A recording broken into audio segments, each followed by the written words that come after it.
Bob Sweeney with the City of Juneau Cable Channel 991 here at the police station. We're talking to Chief of Police Dave Beal about issues important to the City of Juneau as far as public safety is concerned.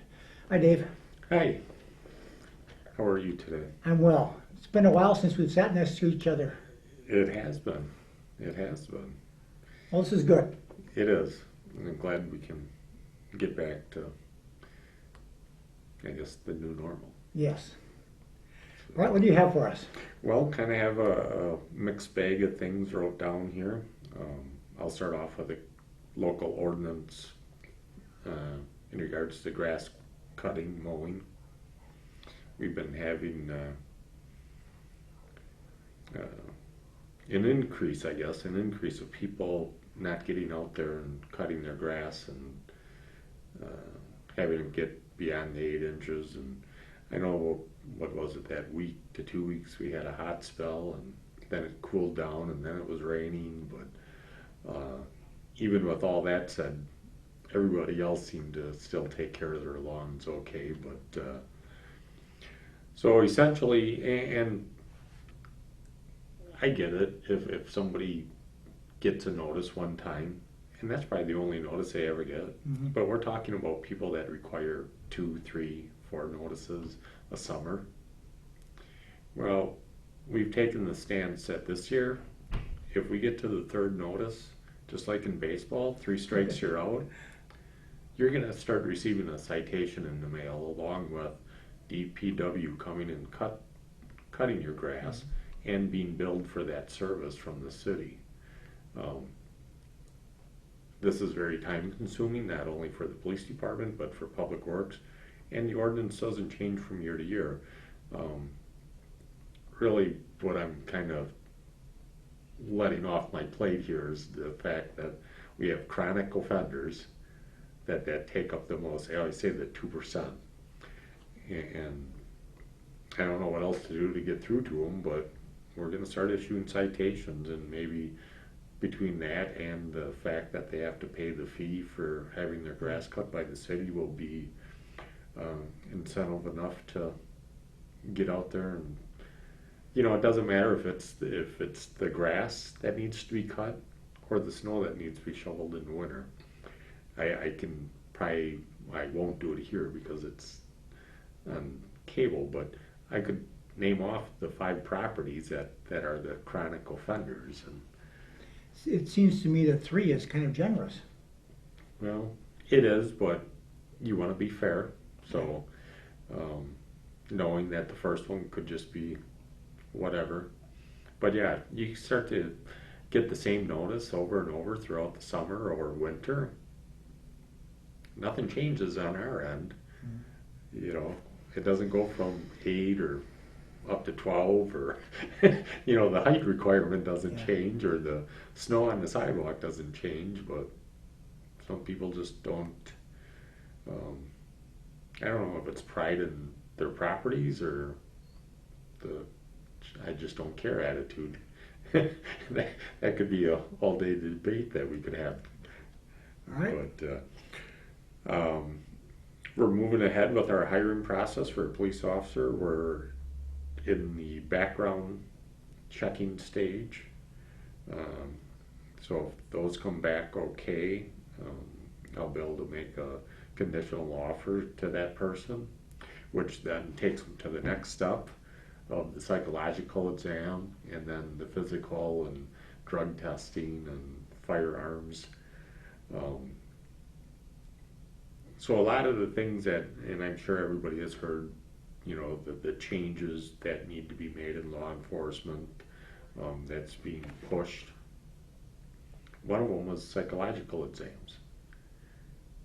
That's something we've been doing for years already.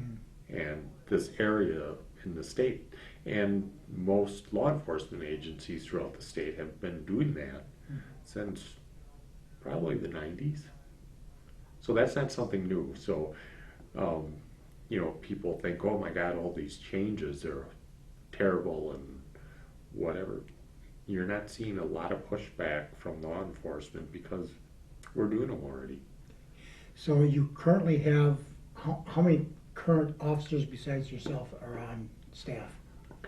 We currently have 2 other officers plus myself, and we're filling a vacant spot, Gets you up to 4. up to 4. Okay.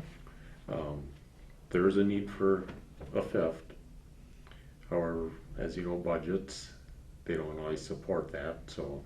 So how are you handling the situation with being down a person Well, for coverage of the city? unfortunately, there's a lot of overtime, and it's being put in by 2 people that get overtime. I work extra hours, but But you're salaried. I'm salaried. Yeah, you get to work as much overtime as you want. Exactly. I can kind of relate to that. Yeah. And nobody complains. Except for maybe me, but nobody complains. You know, that's the nice thing about it. Nobody can look at me and say, you're putting in too much overtime. But it is what it is.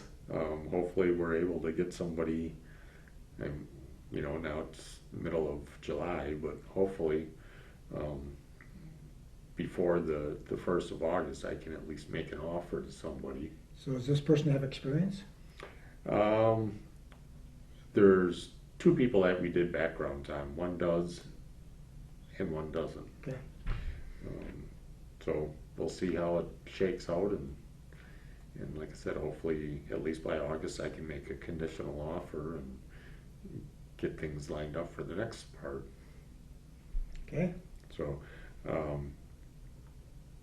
National Night Out is coming up August 3rd, 2021 from 5 p.m. to 8 p.m. That's the first Tuesday in August. Hopefully you're able to come down and check it out. I might be around for that. I'm not sure.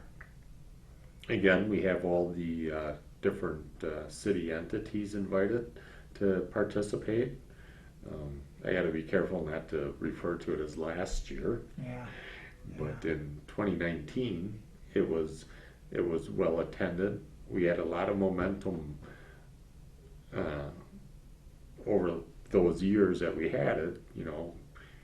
So I just hope we don't lose that momentum that we had built, because every year it was getting bigger and bigger, and we were having better community support and involvement. And this is National Night Out, so it's happening on the same night throughout the nation. It is. So what's happening over in Beaver Dam or Horicon, Eustisford is also happening here in Juneau. But we'll have a lot of different activities planned, and we'll have, like I said, the different departments, the EMS and fire department will be on display, and DPW, electric department, the library. I don't know if there'll be a dunk tank or not. I know if the next day after I was pretty sore from getting dunked, but end of the year school bags that were handed out for our reading program. We ended the school year with being able to hand those out. We still were able to go to St. John's in person and read to the 4K classes, which was really nice. Dodgeland, we did it all by Zoom, but we're still able to deliver the bags to the classes, so each student was able to take home a book bag filled with their own book and other miscellaneous things from the police department. And again, that's all done through donations from our businesses, not only in the city of Juneau, but throughout basically the Dodgeland School District, because it benefits all of them. We also did our bike rodeo, where we gave away, I think, 5 bikes this year. Where's that held at? That's held at the schools. We weren't able to go into Dodgeland, but we were able to do St. John's this year. You couldn't go outside in Dodgeland? No, just what Okay. the restrictions, and then with the construction going on, it was a lot for this school year. So Okay. So we're hoping to, again, get back to the new normal and be able to do all those programs that we've enjoyed over the years, and be able to do them in person. Okay.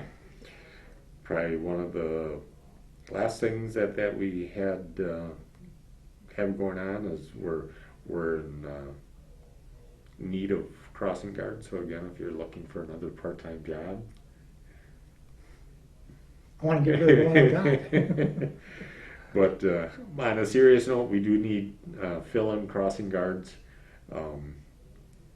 It's a half hour in the morning and then a half hour in the afternoon. That's probably the part that keeps people away from it, because it does require that you are available both morning and afternoon.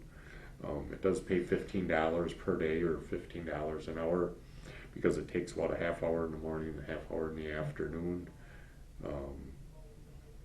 As well, I shouldn't assume that people know, but our crossing guards, a couple of them are older, and I just don't want them to not be able to do it, and then we don't have nobody. You know, that's what it may come down to, is we don't have anybody if other people aren't willing to be available to fill in and or take over someday. You know, the alternative at that point will be orange flashing lights. But there's so much that you can't replace a human and the human touch, you know, because the crossing guards are so much more than just somebody standing there with the crossing guard sign and saying stop so the kids can cross. It's the interactions that they have that the kids enjoy, and I know the crossing guards enjoy. So other than being cold or rained on, there is a sense of pride and I think a great sense of enjoyment that the crossing guards get from doing that. So you have the ones that you were doing it last year coming back again next year so far, but you're still looking for substitutes. But we're still looking for substitutes, you know, be it because they might have a doctor appointment or you know, some sort of surgery or whatever the case may be where they need time off. We just don't have anybody to fill in. Yeah. Okay. So yeah, that's kind of in a nutshell what's going on. All right, so August 3rd. August 3rd, National Night Out from 5 p.m. till 8 p.m. down here at the Public Safety Building. And like I said, I don't know if there will be a dunk tank, but if there is, I'll probably be in it. All right, well, good, thank you.